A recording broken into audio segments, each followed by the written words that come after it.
जिनकी मां नहीं रहती उन लड़कों के बारे में क्या कहा जाए। जिनकी मां नहीं रहती उन लड़कों के बारे में क्या कहा जाए। पिता नहीं रहते तो चेहरा नहीं बताता कि पिता नहीं रहे।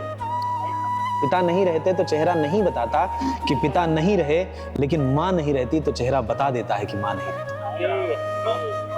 मां नहीं रहती तो चेहरा बता देता है कि मां नहीं रही। जिनकी मां नहीं रहती उन लड़कों का रसोई से रिश्ता लगभग खत्म हो जाता है। उनकी जीभ लगभग पत्थर की हो जाती है। उनकी जीभ लगभग पत्थर की हो जाती है। जो पसंदीदा सब्जी के लिए माँ से लड़ लेते थे, वे अब पानी और नमक तक के साथ रोटी खा लेते हैं। मीठा तो उन्हें भाता ही नहीं, चीनी जैसे खारी हो जाती है। उनका जी करता है कि जहर फांक लें। उनका जी करता है कि जहर फांक लें, लेकिन दिल के भीतर से आवाज आती है कि मैं मर गई बेटा, लेकिन तुझे तो जीना है।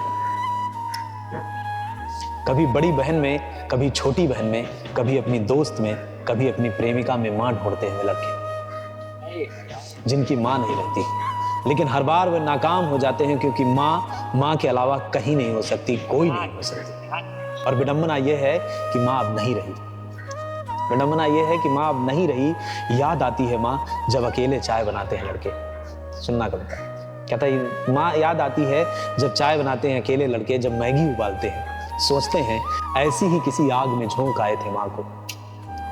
ऐसी ही किसी आग में मां को झोंक आए थे। फिर पूछते हैं अपने आप से, कहीं मां को जलते समय दर्द तो नहीं हुआ था। फिर पूछते हैं अपने आप से कि कहीं मां को जलते समय दर्द तो नहीं हुआ था। प्याज काटते हुए इन लड़कों का जी करता है कि नस काट ले। प्याज काटते हुए इन लड़कों का जी करता है कि नस काट ले में। फिर वे खुद पर हंसते हैं जब नहीं काट पाते नस, और इस हंसने से में पहले से ज्यादा आंसू आते हैं। दोस्तों की माओं को, जिन्हें वे लड़के केवल दोस्तों की मम्मियां समझते रहे, दोस्तों की माओं को जिन्हें वे लड़के केवल मम्मियां समझते रहे, अचानक मां समझने लगते हैं।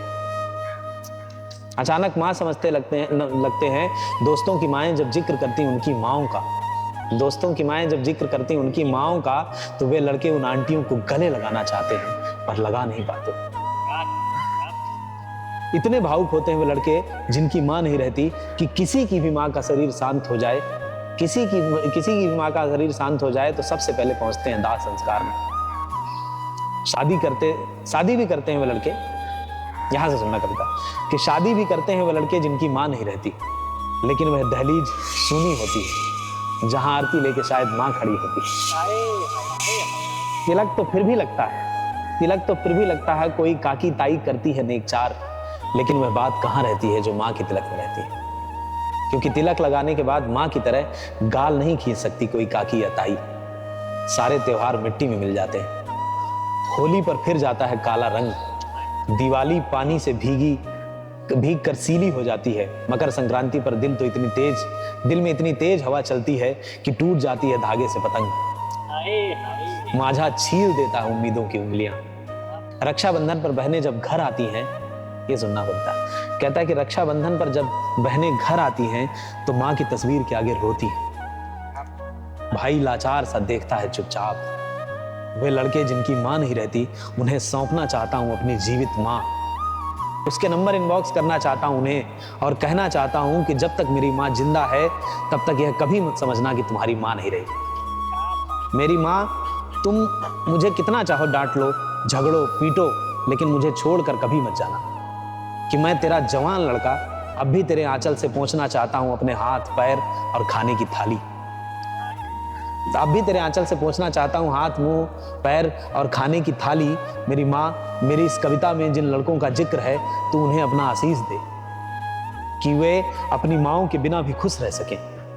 मेरी मां, आज से तेरे 2 बेटे नहीं, हजारों हजार बेटे। आज से तेरे 2 बेटे नहीं है, हजारों लाखों बेटे हैं। क्योंकि 140 करोड़ लोगों का यदि कोई एक प्रधानमंत्री हो सकता है, तो फिर तू उन लड़कों की मां क्यों नहीं हो सकती है जिसकी मां नहीं रही।